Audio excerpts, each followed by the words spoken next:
Halo semuanya, kembali lagi dengan saya Vian. Kali ini saya akan menceritakan hero yang bernama Yu Zhong. Banyak yang mengenal hero Yu Zhong tapi tidak mengerti ceritanya. Sebelum itu jangan lupa subscribe dan like channel ini. Yuk kita langsung ke inti videonya. Nothing can stop me now. Let's take him from the side! Now! Death to all who oppose me. No! Pada zaman prasejarah, seekor naga hitam muncul dari reruntuhan meteor yang jatuh di tanah Kadia Riverland. Dunia oriental yang pada saat itu dikuasai oleh Great Dragon pun akhirnya berhasil diporak-poranda oleh sang naga hitam dan membawa kehancuran besar bagi tanah Kadia Riverland. Tidak heran jika naga hitam ini datang membawa pertanda buruk, karena kedatangannya memang telah diramal oleh para leluhur sebagai pembalasan dendam dari tanah kematian. Belum lagi ditambah dengan masa lampaunya yang pahit membuat rasa dendam semakin membara. Berselang 10 tahun setelah kemunculannya, akhirnya para dewa pun menyegel tubuh dan jiwanya di sebuah gunung dan akhirnya mati tak bersisa. Akan tetapi, dirinya ternyata menjelma menjadi seorang bocah laki-laki bernama Yu Zhong. Sedari kecil, dirinya memiliki sifat pengecut dan tidak percaya diri. Namun, seiring berjalannya tahun dirinya mulai mendapati bayangan kehidupan masa lalunya. Hingga akhirnya Yu Zhong mengerti bahwa naga hitam yang sering muncul di mimpinya merupakan reinkarnasinya di masa lalu.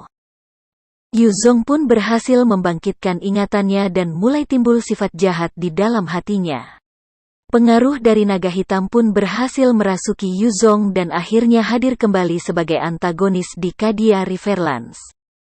Setelah berhasil membangkitkan ingatan sang naga hitam, Yu Zhong pun mendambakan kekuatan besar yang tersembunyi di Dragon Altar. Tujuan pun telah ditentukan. Yu Zhong ingin mendapatkan kekuatan yang harusnya dimiliki di masa lalu. Namun, kekuatan ini telah disegel oleh para dewa dan disembunyikan di area terlarang. Tapi dengan kekerasan hatinya, Yu Zhong mengabaikan segala bahaya yang akan menimpanya.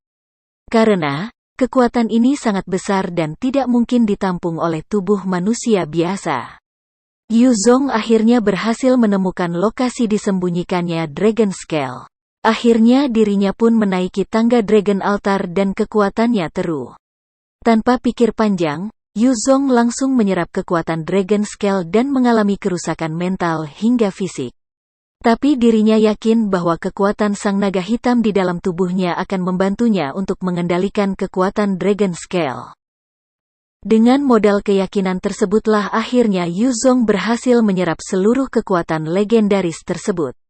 Namun, konsekuensi pun harus dibayar olehnya. Tubuhnya hampir hancur dan pikirannya mulai hilang. Sesaat sebelum menyadarkan diri, Yu Zhong terbangun dan memancarkan Sa Eruption. Mimpi buruk kembali terjadi, naga hitam yang berada di dalam tubuhnya seakan ingin mengamuk. Tapi, Yu Zhong yang telah memiliki kekuatan Dragon Scale justru bisa mengendalikan sang naga sekaligus kekuatan baru yang dia miliki saat ini. Dari sinilah Yu Zhong bangkit sebagai persona yang baru, seorang pendekar paling berbahaya di Kadia Riverlands telah bangkit untuk kedua kalinya. Yu Zhong memiliki koneksi khusus dengan Wan Wan sebelum sampai ke Dragon Altar. Yu Zhong dibantu oleh Wan Wan yang terperanjat oleh tipu muslihat. Selama mengembara mencari kekuatan, hero fighter ini bertemu dengan Wan Wan dan menjalani hubungan baik.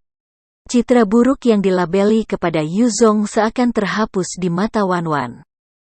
Oleh sebab itu, Wan Wan ingin membantunya mendapatkan kekuatan Dragon Scale dengan harapan akan membawa kedamaian di tanah Kadia Riverlands. Tapi, ternyata Yu Zhong hanya memperdaya Wan Wan. Padahal, rekan padepokan Dragon Altar lainnya telah memperingati Wan Wan akan kejahatan dari Yu Zhong. Kini, resiko besar harus ditanggung oleh Wan Wan yang telah membantu Yu Zhong. Rasa kecewa dan sakit hati berubah menjadi sebuah kekuatan untuk mempertahankan Kadia Riverlands dari bahaya ini. Tapi, dirinya tidak sendiri karena teman seperguruannya, yaitu Zilong, Ling, dan Baxia ikut membantu dalam pertempuran. Setelah mendapatkan kekuatan yang didambakannya sejak dahulu, akhirnya Yuzong bangkit menjadi sosok teror bagi Cadia Riverlands. Dirinya kini memiliki tujuan utama, yaitu menghancurkan Cadia Riverlands beserta rakyat dan isinya. Tentunya, para murid Great Dragon tidak tinggal diam. Pertempuran pun terjadi untuk menggagalkan Yuzong. Tapi, pada momen itu, sang jelmaan naga hitam terlalu kuat dan tidak bisa dibendung. Akhirnya, sang guru pun ikut turun tangan. Pertempuran dahsyat antara dua legenda pun terjadi untuk kedua kalinya. Setelah bertarung dalam waktu yang lama, Yuzong melarikan diri dan bersembunyi di daerah terpencil jauh dari Cadia Riverland dan akan menuntut balas dendam yang telah menghantuinya berabad-abad. Sebelum menjelma menjadi sosok yang jahat, Black Dragon ternyata mantan murid dari Great Dragon. Dahulu, dirinya punya sahabat dekat yang sudah seperti saudara yaitu Black Tortoise of the North, yaitu Baxia. Mereka berdua begitu akrab hingga seperti saudara kandung. Tapi, rasa haus akan kekuatan adalah penyakit Black Dragon. Semasa berguru, dirinya terus mengincar kekuatan Dragon Scale yang tersimpan di Dragon Altar. Kekuatan yang menjadi sumber kehidupan di Cadia Riverlands tersebut menjadi ambisi dari sang naga hitam. Hingga akhirnya Black Dragon pergi untuk mengembara, meningkatkan ilmunya untuk mengalahkan sang guru. Rasa sakit karena tidak dipercaya jadi motivasi utama untuk pembalasan dendam. Hingga akhirnya, Black Dragon muncul dalam bentuk meteor. Kemunculannya di Cadia Riverlands pun menjadi penanda bahwa ancaman besar telah kembali. Kedamaian dan ketentraman Dragon Altar juga ikut terancam dan akan membahayakan seluruh kehidupan di Cadia Riverlands. Setelah membaca dan mendalami peran seorang Yuzong, kita bisa mengatakan bahwa fighter ini sangat berbahaya dari segi kekuatan. Pasalnya, di dalam dirinya bersemayam sebuah energi jahat yang berwujud seekor naga hitam. Demikian cerita yang kami singkat. Sebelumnya terima kasih sudah menonton. Jangan lupa subscribe, like dan share. Sampai jumpa di video selanjutnya.